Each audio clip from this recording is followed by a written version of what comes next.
말씀 제목 따라해 보겠습니다. 입술과 입과 뺨의 칭찬.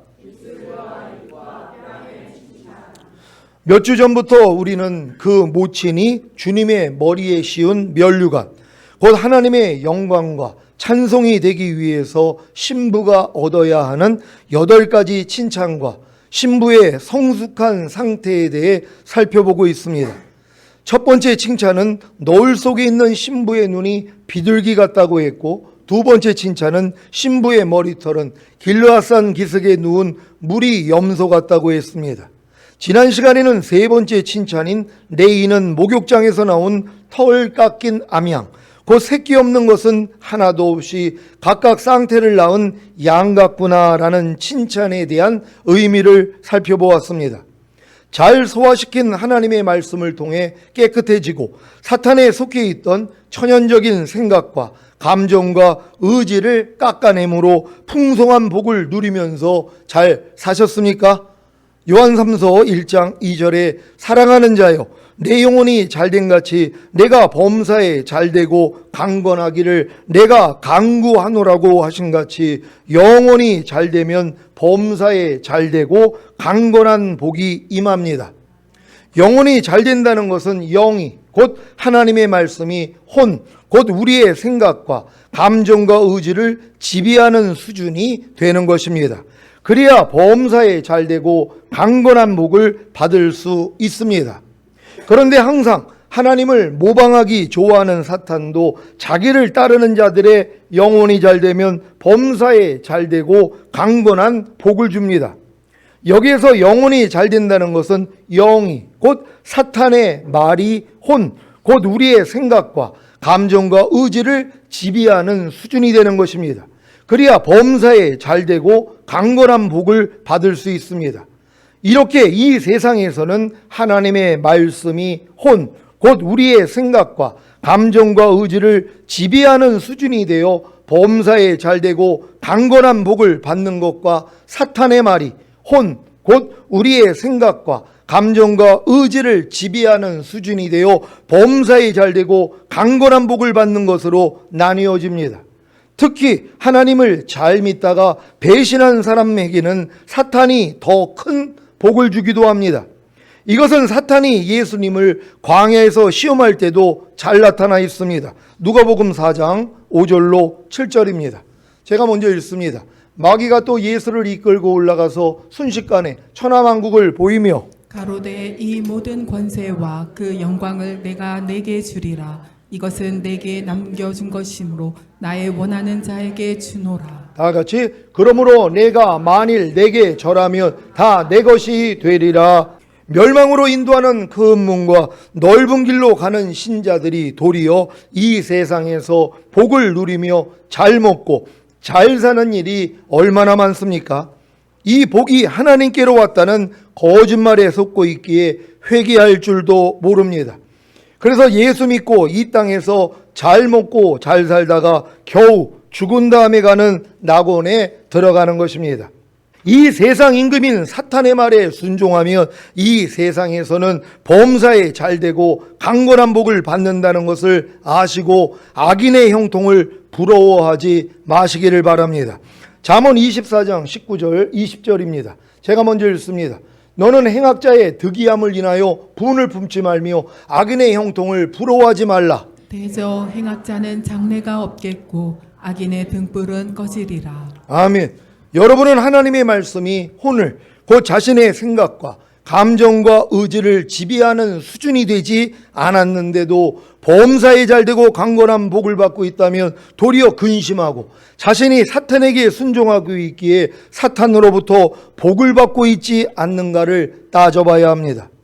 예수 믿는 신자가 사기를 치고 거짓말을 하고 거짓 장부를 가지고 탈세를 하며 술 취하고 방탕하며 육신의 정욕과 안목의 정욕과 이생의 자랑을 끊어버리지 않았음에도 잘 먹고 잘 산다면 이건 축복이 아니라 저주입니다.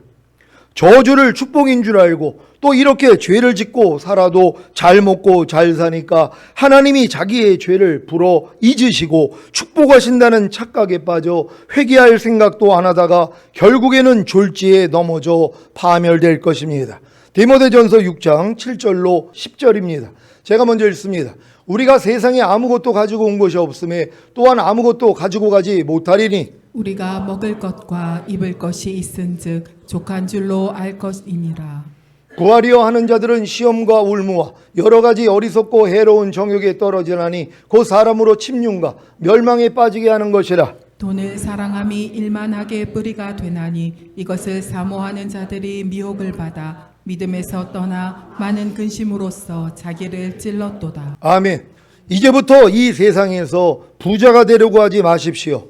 부하려 하는 자들은 시험과 올무와 여러 가지 어리석고 해로운 정욕에 떨어지나니 그 사람으로 침륜과 멸망에 빠지게 하는 것이라고 하셨습니다. 돈을 사랑함이 일반하게 뿌리가 되나니 이것을 사모하는 자들이 미혹을 받아 믿음에서 떠나 많은 근심으로서 자기를 찔렀도다. 돈을 사랑하지 마십시오. 이것이 일만하게 뿌리가 되는 것입니다. 그래서 돈을 사모하면 미혹을 받아 믿음에서 떠나게 되고 많은 근심으로서 자기를 찔러 괴로운 것입니다. 여러분은 돈을 하나님보다 더 사랑하십니까? 아니면 하나님을 돈보다 더 사랑하십니까? 무엇을 더 사랑하십니까? 돈입니까? 하나님이십니까? 다 하나님이십니까? 돈을 사랑하는 신자들은 하나님의 나라의 확장과 교회를 위해 쓸 돈이 없습니다. 그래서 천국에서 적게 거두는 것입니다. 일주일 동안 쓰는 돈의 용도를 보면 여러분이 돈을 더 사랑하는지 하나님을 더 사랑하는지 알 수 있을 것입니다. 마태복음 6장 24절입니다. 다 같이 읽습니다. 시작. 한 사람이 두 주인을 섬기지 못할 것이니 혹 이를 미워하며 저를 사랑하거나 혹 이를 중히 여기며 저를 경히 여김이라. 너희가 하나님과 재물을 겸하여 섬기지 못하느니라. 아멘. 사랑하는 시온의 성도 여러분, 주님 오실 때까지 이 말씀을 꽉 붙잡으시기를 바랍니다. 디모데전서 6장 7절 8절을 우리 한 절 한 절 교독합니다. 제가 먼저 읽습니다.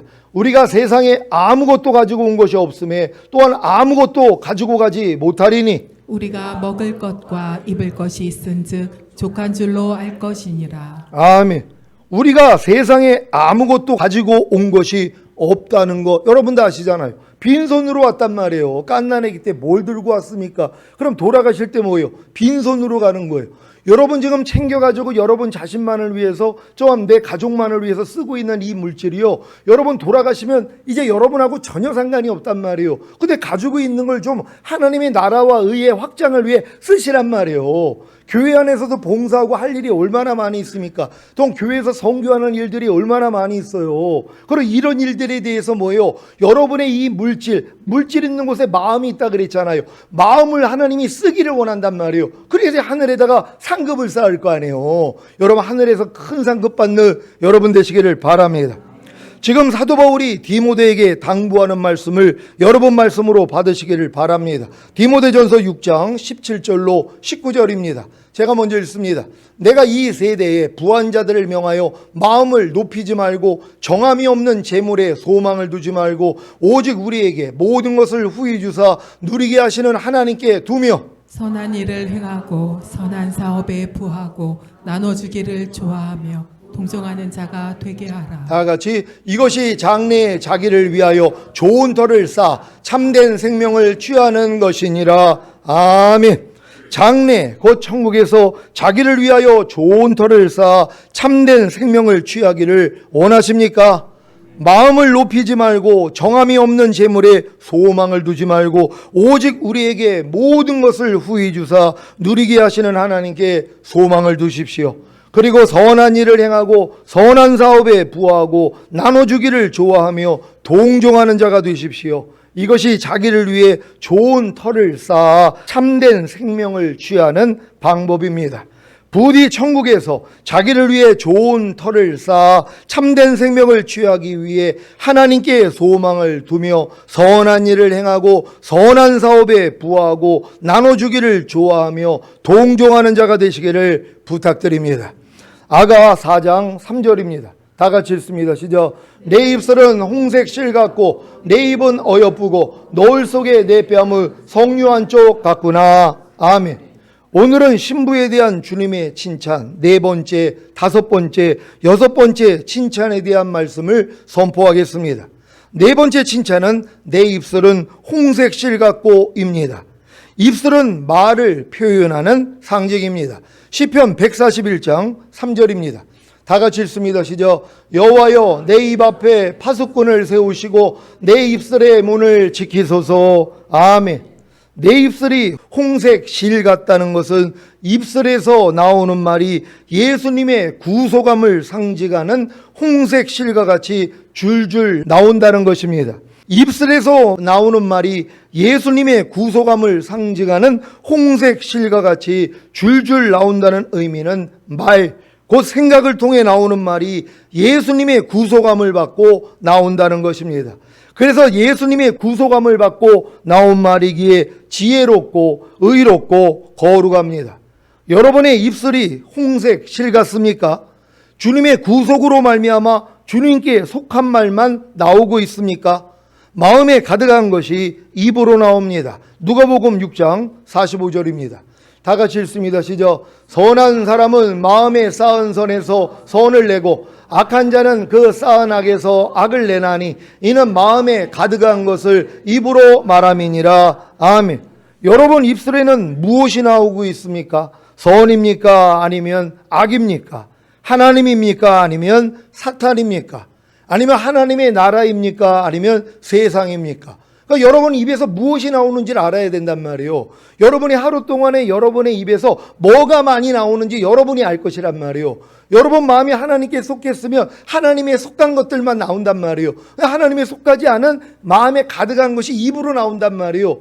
이걸 봐야지 회개를 할 거 아니에요. 그러니까 주무시기 전에 하루 동안에 내가 말한 것만 생각을 해도 돼요. 내가 어떤 말을 많이 했는지, 선에 속한 말을 많이 했는지, 악에 속한 말을 많이 했는지, 진리에 속한 말을 많이 했는지, 또한 비진리에 속한 말을 많이 했는지, 하나님의 나라에 대한 말을 많이 했는지, 세상에 속한 말을 많이 했는지, 이거 구별하지 못할 사람이 어디 있어요? 이걸 구별을 하고 하나님 앞에 씻어야 되는 것이란 말이에요. 그래서 여러분의 마음이 결국 하나님의 나라, 성과 진리로 가득 채워지면 그 말만 나오는 것이에요. 마음에 가득한 것이 나오는 거예요. 여러분의 말을 들어보면 저분이 뭘 관심하는지 알아요. 뭘 좋아하는지 안단 말이에요. 왜? 마음에 가득한 것이 나오니까. 그러니까 여러분이 말로 인해서 칭찬받는 여러분 되시기를 바랍니다. 마태복음 15장 10절 11절입니다. 제가 먼저 읽습니다.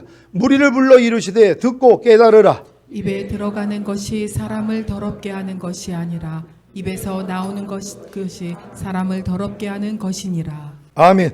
사랑하는 시온의 성도 여러분, 입에 들어가는 것이 사람을 더럽게 하는 것이 아니라 입에서 나오는 말이 사람을 더럽게 하는 것입니다. 왜냐하면 말은 마음과 생각에서 나오기 때문에 입 밖으로 더러운 말이 나왔을 때 벌써 자기 마음과 생각이 더러워진 것입니다. 마태복음 15장 16절로 20절입니다. 제가 먼저 읽습니다. 예수께서 가라사대 너희도 아직까지 깨달음이 없느냐? 입으로 들어가는 모든 것은 배로 들어가서 뒤로 내어 버려지는 줄을 알지 못하느냐? 입에서 나오는 것들은 마음에서 나오나니 이것이야말로 사람을 더럽게 하느니라. 마음에서 나오는 것은 악한 생각과 살인과 간음과 음란과 도적질과 거짓 증거와 회방이니. 다 같이 이런 것들이 사람을 더럽게 하는 것이요 씻지 않은 손으로 먹는 것은 사람을 더럽게 하지 못하느니라. 아멘. 자신의 말이 자신을 더럽게 한다는 사실을 명심하십시오. 내 말은 내 인격의 표현입니다. 내 말은 내 마음과 생각의 표현입니다. 그래서 말이 주님의 구속함을 입으면 온전한 사람이 되는 것입니다. 말이 주님의 구속함을 입으려면 말하기 전에 주님만 부르면 됩니다. 그러면 여러분의 입술이 홍색 실 같을 것입니다. 그러니까 말하기 전에 이제는 습관을 들여야 돼요. 어떤 말을 할 때 주님을 먼저 부르란 말이에요. 오 주님 한 다음에 말하는 훈련만 이제 받으시면 된단 말이에요. 그냥 나오는 말을 하지 말고 말하기 전에 주님을 먼저 부르란 말이에요. 그럼 주님이 안에서 분별해 주잖아요. 주님의 구속을 통한 말이 나와야 된단 말이에요. 홍색실이 나와야 된단 말이에요. 이 말을 하다가 아이고 이거 주님이 안 기뻐하시는 말이네, 아이고 또 쓸데없는 말이네 하고 입을 막아야 되는 것이란 말이에요. 근데 이 훈련을 안 받으면 뭐예요? 줄줄 나오는데 줄줄 나오는 말이 뭐예요? 다 썩어질 말이에요. 냄새나는 말이란 말이에요. 하나님께 속하지 않은 말이란 말이에요. 그러니까 여러분들이 생각 없이 말하는 말은요 다 쓸데없는 말이에요. 무익한 말이에요. 무익한 말로 인해 주님 앞에 가서 심판받는다 그랬잖아요. 지옥 가는 심판이 아니라 매 맞는 심판이란 말이에요. 그래서 말에 실수가 없는 자가 온전한 자라는 거 아니에요. 그러니까 말하기 전에 먼저 주님만 불러도 된단 말이에요. 그러니까 말하기 전에 이제는 주님 부르는 훈련 하시는 겁니다. 저도 마찬가지예요. 저도 그냥 주님 안 부르면 쓸데없는 말을 한단 말이에요. 안 해도 될 말을 자꾸 한단 말이에요. 하나님 영광이 안 되는 말, 무익한 말을 할 때가 얼마나 많은 줄 몰라요. 하지만 지각이 되니까 주님 앞에 가서 팔씨름 받는 거 아니에요. 여러분 말하기 전에 주님 이름 부를 수 있는 여러분 되시기를 바랍니다.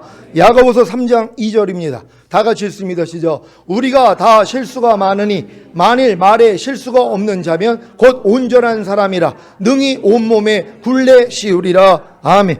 신부는 말이 곧 마음과 생각에서 나온 말이 주님에 의해 구속을 받았기에 내 입술은 홍색 실 같고 라는 칭찬을 받았는데 이 칭찬은 곧바로 다섯 번째 칭찬으로 이어집니다. 무엇이겠습니까? 내 입은 어여쁘고. 신부의 말이 곧 마음과 생각에서 나온 말이 주님에 의해 구속받았기에 신부의 입에서 나오는 모든 말이 어여쁩니다. 여러분의 입이 어여쁩니까? 먼저 여러분의 입술이 주님에 의해 구속을 받았다면 여러분 입에서 나오는 말로 인해 여러분의 입은 어여쁠 것입니다. 그래서 말하기 전에 먼저 이 말이 하나님께 영광이 되는가, 상대방에게 유익을 주는가, 자신에게도 유익을 주는가, 참되고 진실한 말인가, 상대에게 꼭 필요한 말인가, 상대에게 친절한 말인가를 생각해야 하는 것입니다. 그러기 위해서는 말하기 전에 항상 침묵하는 훈련을 받아야 합니다. 나오는 대로 말하지 말고 침묵하면서 한 번 더 생각하고 말하는 훈련을 하시기를 바랍니다. 이것이 바로 여러분의 입술이 주님에 의해 구속을 받는 비결입니다. 더러운 귀신 들린 어린 딸을 둔 수로보니게 여인이 자기 딸에게서 귀신 쫓아주기를 주님께 간구했을 때 도리어 개 취급을 받고 한 고백이 얼마나 어여쁩니까? 주여 올소이다마는 상아래 개들도 아이들의 먹던 부스러기를 먹나이다. 아니 이 말이 얼마나 아름다움, 진짜 어여쁘지 않습니까? 아니 귀신 들린 딸 치료받기 위해서 예수님 소문 듣고 왔단 말이에요. 그러면서 예수님께 자기 딸을 치료해 주기를 원했는데 주님이 하시는 말씀이 뭐예요? 아니 자녀의 떡을 취하여 개들에게 던짐이 마땅치 않다. 개 취급을 하는 거예요. 그럼 보통 사람은 뭐예요? 물어버리죠. 개 취급당했으니까. 아니 뭐 저런 인간이 다 있대. 아니 사랑이 많대더니 아니 내가 여기까지 나오느라고 얼마나 힘이 들었는데 아니 저따위 소리를 해? 이런 마음을 가지고 물어버릴 수도 있고 갈 수도 있단 말이에요. 근데 뭐라고 합니까? 옳습니다. 인정하는 거예요. 자녀의 떡을 취하여 개들에게 던지심이 마땅치 않다. 왜냐하면 이방인들을 개로 여기거든요. 그러니까는 하나님의 자녀들에게 줄 떡을 개들에겐 던질 수 없다는 것이에요. 이걸 인정한 거예요. 옳습니다. 하지만 개들도 주인의 상 아래서 떨어지는 부스러기를 먹나이다 하고 도리어 주님의 말씀을 인정하고 개 취급을 당했단 말이에요. 네가 이렇게 말하였으므로 네 딸이 나음을 얻었느니라. 고침받은 것이에요. 우리 일상 가운데 이런 일이 얼마나 많이 있냔 말이에요. 여러분도 상대의 말과 행동 때문에 개 취급당할 때 있잖아요. 모임을 가질 때도 여러분들의 그런 수치와 부족함과 연약함 이런 걸 얘기했더니 아이고 그런 것도 못해. 아니 목사님 말을 지금 수년을 들었는데도 아니 그런 것 때문에 무슨 마음이 상해. 자 이런 얘기를 들을 때 마음이 어떠냔 말이에요. 불쾌해진단 말이에요. 그때 뭐예요? 옳습니다. 하지만 개들도 주인의 상 아래서 떨어지는 부스러기를 먹나이다. 도리어 그렇게 얘기하는 사람에 대해서 고맙습니다. 내가 내 자신을 또 몰랐는데 이렇게 살펴볼 수 있도록 이렇게 말해 주시니 진짜 고맙습니다. 되었습니다. 이렇게 얘기한다고 해보세요. 주님이 춤을 추신단 말. 넌 어쩜 이렇게 나를 똑 닮았니? 어쩜 이렇게 내 마음같이 반항을 하는 거야? 기뻐하신단 말이에요. 매일 이 승리가 여러분에게 있으시기를 바랍니다. 사자굴에 들어갔던 다니엘의 고백도 어여쁩니다. 왕이여, 원컨대 왕은 만세수를 하옵소서. 나의 하나님이 이미 그 천사를 보내어 사자들의 입을 봉하셨으므로 사자들이 나를 상해치 아니하였사오니 이는 나의 무죄함이 그 앞에 명백함이 오며, 또 왕이여, 나는 왕의 앞에도 해를 끼치지 아니하였나이다. 아멘. 이런 고백을 하는 거예요. 모함을 사가지고 결국은 사자굴에 들어갔는데도, 그리고 이제 왕이 와서 궁금하니까 네 능하신 하나님이 너를 구원하기에 능하셨느냐 물어보니까 이제 얘기를 하는 거예요. 만세수하옵소서. 도리어 왕을 축복을 하는 마음이 나온단 말이에요. 이 얼마나 아름답냔 말이에요. 그러니까 여러분의 입술이 구속을 얻었다면 우리는 이런 아름다운 말, 어여쁜 말이 나온다는 걸 믿으시기를 바랍니다. 요즘 자녀들에게 이렇게 어여쁜 말을 듣고 계시는 그런 부모님들이 계십니까? 얼마나 이게 기쁜 일이에요. 자녀들이 입이 구속을 받아가지고 어여뻐진 입이 되면 이 엄마 아빠가 들어도 너무 기쁘단 말이야. 야, 너 철들었구나. 어쩜 이렇게 이런 말을 할 수가 있어. 이런 기쁨을 줘야 되는 것이에요. 우리 청년들 다 부모님들에게 기쁨 줄 수 있는 말하시기를 바랍니다. 우상에게 절하지 않으므로 풀무불에 들어갔던 다니엘의 세 친구의 고백도 어여쁩니다.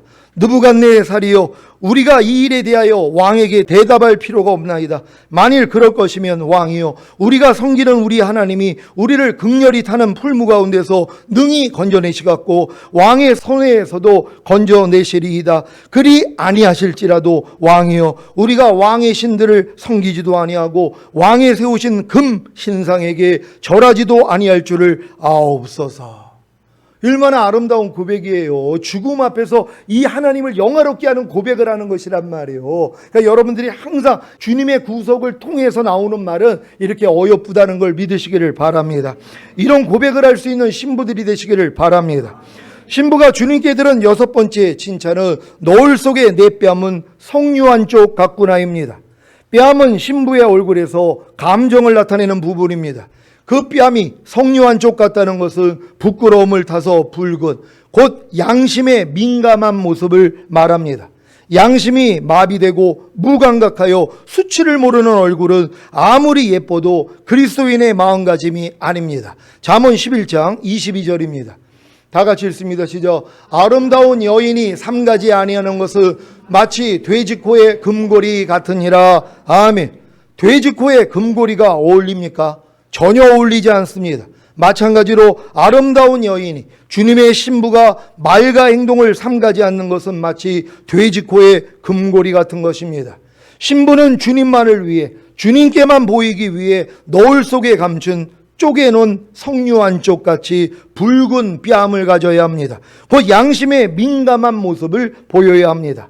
작은 죄악에 대해서도 민감하게 대적하는 모습, 말씀에 위배되면 즉시로 고치고자 회개하고자 하는 것이 양심에 민감한 성유한 쪽 같은 붉은 뺨이 되는 것입니다. 자신에게서 나오는 말과 행동과 생각과 표정까지도 신랑 되시는 주님을 위해 감추고 절제하고 바꿀 수 있는 양심에 민감한 성유한 쪽 같은 뺨이 되어 주님께 칭찬을 받으시기를 바랍니다. 지금도 자신의 말과 행동과 생각과 표정을 통해 즉시로 자신의 부족함과 연약함을 느끼고 회개하는 성도들이 늘어나고 있어서 참 감사합니다. 이것이 뺨이 성유한 쪽같이 붉은 신부의 모습입니다. 반면에 아직 신부가 되지 못한 신자는 육체일을 행하고 세상을 사랑하며 죄를 짓고 사탄의 종노릇하면서도 전혀 부끄러워하지 않습니다. 이것이 신부와의 차이점입니다. 여러분, 믿음이 점점 들어가면 들어갈수록요, 내 얼마나 부족한가 연약함을 하나님이 다 보여주세요. 그러니까 그들의 고백이 뭐예요? 내가 죽은 개보다도 못한 자라는 거예요. 내가 하루살이에게도 눌려 죽을 인생이라는 거예요. 내가 죄인 중에 괴수라는 거예요. 이런 고백들이 나온단 말이에요. 그러니까 여러분들이 믿음이 성장하면 성장할수록 주님과 더 가까워지기 때문에 자그마한 흠까지도 하나님이 크게 비춰주신단 말이에요. 그러니까 교만을 떨 수가 없는 거예요. 더 부족함이 드러나니까. 그러니까 점점 더 아름다워지게 된다는 거. 그래서 아주 민감한 양심이 되는 것이에요. 그래서 매일 주님께 어떻게 나 같은 자를 위해 당신을 희생하셨어요. 어떻게 이런 나를 위해서 당신이 죽으셨어요. 하면서 이 고마움에 감격을 가지고 살게 된다는 걸 믿으시기를 바랍니다. 여러분은 신랑 되시는 주님과 똑같이 살지 못하는 자신의 생각과 감정과 말과 행동으로 인해 부끄러움을 갖습니까? 그러면 고쳐질 것입니다. 오늘 선포된 말씀을 통해 주님께 내 입술은 홍색 실 같고 내 입은 어여쁘고 노을 속에 내 뺨은 성유한 쪽 같구나는 칭찬을 받으시기를 예수 그리스도의 이름으로 축원합니다. 기도하겠습니다. 오늘 선포된 말씀을 통하여 여러분이 지금쯤은 이 칭찬을 받는 수준에 들어가 있어야 되는 것이란 말이에요. 하나님, 내가 매일매일 내 입술과 입과 뺨에 칭찬을 받는 우리가 되길 위해 주여 한번 해주고 기도합니다.